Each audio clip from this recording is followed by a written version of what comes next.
I love furniture and design. I guess that's obvious. Chargebacks, I don't love so much. If you're a business owner, that's probably obvious for you too.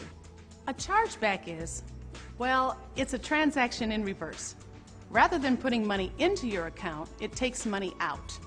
And you have to pay a fee for every chargeback.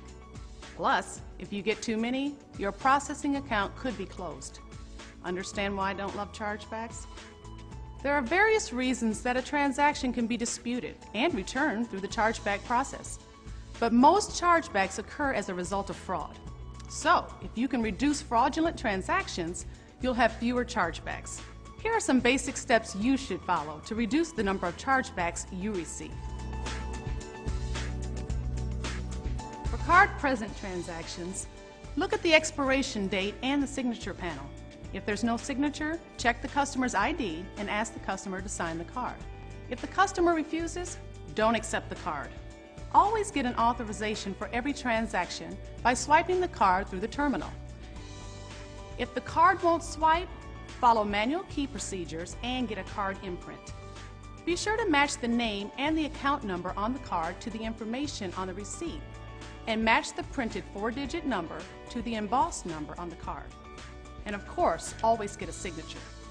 And finally, look for the hologram. It'll be on the front or back and should reflect light and appear to move. For card not present transactions, always obtain an authorization. Ask the customer for the expiration date and include it in your authorization request. Verify the card code. That's the 3-digit security code located after the credit card number. According to Visa, verifying the card code can reduce the instances of chargebacks by 26%. It's also a good idea to use the Address Verification System, or AVS. It's a nationwide system that verifies the identity of the person claiming to own the credit card. It makes sure the address entered on the order form matches the cardholder's billing address. By the way, not using the AVS will always result in higher processing fees. Scrutinize orders from foreign countries extra carefully. AVS is not global. And it doesn't hurt to be suspicious. If an order doesn't seem quite right, call or email the customer to verify that he or she actually placed it. If your business delivers products, use a carrier that requires a signature on delivery and gives you a copy of it. And finally, be cautious when accepting orders from customers who use a free email address, such as Hotmail or Yahoo. Tracking them is almost impossible. Sometimes a chargeback is a result of double charging, credit card expiration, or customer disputes. To avoid double charging, double check, even triple check the amount you're charging, both on the terminal screen and the receipt, and always check the expiration date on the card. The customer is always right? When it comes to dealing with disputes, the best policy is to keep them to a minimum. Pretty basic, right? Make sure you respond quickly to every customer service request. Customers aren't happy when they think they're being ignored.